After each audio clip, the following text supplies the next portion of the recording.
ప్రకాశం జిల్లా ఖమ్మం మండలం లింగోజిపల్లిలో తీవ్ర విషాదం చోటు చేసుకుంది. 8వ తేదీన అంగన్వాడీకి వెళ్ళినటువంటి చిన్నారి లక్షిత్ అంగన్వాడీ సెంటర్ నుండి 11:30 ఇంటికి వచ్చాడు అని చెప్తున్నారు. అక్కడ మిస్ అయినటువంటి చిన్నారి ఈ రోజు సుమారు ఊరికి 3 కిలోమీటర్ల దూరంలో ఉన్నటువంటి పంట పొలాల్లో మృతదేహమైనటువంటి స్థితిలో కనుగొనడం జరిగింది.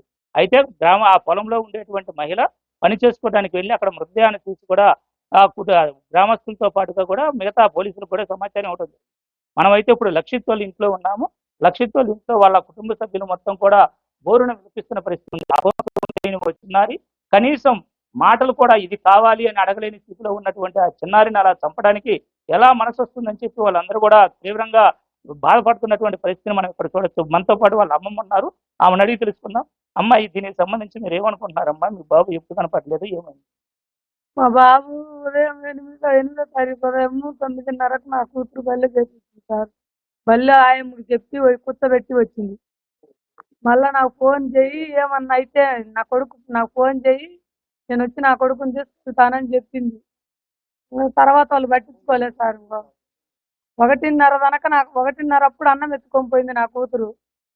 నా కొడుకేడా అని అడిగితే నీ కొడుకు లేడు, 11:30కి వెళ్ళిపోయినాడు, 11:30కి ఇంటికి పోయినాడు అని చెప్పారు. 11:30కి ఇంటికి పోవడం ఇంటికి రాలేదని అప్పుడు అందరు ఊర్లో జనం అంతా పోయి ఎత్తుకులాడతారు. గొడ్లు అన్ని ఎత్తుకులాడిండ్రు, ఎక్కడా కనిపించలేదు. మా గ్రామ సర్పంచ్తో ఫోన్ చేపించాము, ఎస్ఐకు. పోలీసు వారు మొత్తం వచ్చి ఎత్తుకారు సార్. ఏమి దొరకలే. నిన్న మాత్రం చెప్పులు దొరికినాయి సార్. ఆ చెప్పులు పట్టుకొని కుక్కలు వచ్చినాయి. ఆ కుక్కలు కొంచెం రోడ్డు వెనక ఉరికినాయి. ఇంకా తర్వాత కనుక్కోలేదు. ఈ రోజు ఉదయం మేము మార్కాపురం వెళ్ళాం సార్. అక్కడ ఉన్నాడు ఆ బాబు అని 3 గంటలకు. మేము అక్కడే మాకు ఫోన్ వచ్చేది. ఒక మహిళ ఎవరో ఆమె పుల్లలు ఏరుకోవడానికి వెళ్ళిందంట. ఆమె చూసి చెప్పారు సార్. అయితే బాబు ఎవరైనా తీసుకొని, బాబు సుమారు చిన్న బాబు, 3 సంవత్సరాల బాబు, అంత దూరం వెళ్ళేటువంటి అవకాశం లేదు. సుమారు 3 కిలోమీటర్లు ఉంది.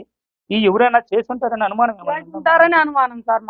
మాకు మొదటి అంగనంబడి టీచర్ మీద మాకు అనుమానం. ఆమెకు తెలియకుండా నా బాబు బయటికి పోలే అసలు. ఆమె ప్రణయం లేకుండా పోలే బయటికి. ఆమె ప్రణయం ఉంది దీంట్లో. ఆమె చేపించిందని మాకు డౌట్. ఆమె వెనకాలంగా ఎవరో ఉన్నారు. మొత్తం మీద ఆమె ప్రణయం ఉంది సార్. ఇక్కడ చెప్తున్న పరిస్థితి అయితే సుమారు అంగన్వాడీ స్కూల్లో ఉండేటువంటి టీచర్ ఎవరైతే ఉందో ఆమె ప్రమేయం ఉంది, ఆమె ప్రమేయం బ్యాకప్ ఎవరో ఉండి చేయించి ఉండొచ్చు అని కూడా వాళ్ళు అనుమానం వ్యక్తం చేస్తున్నారు.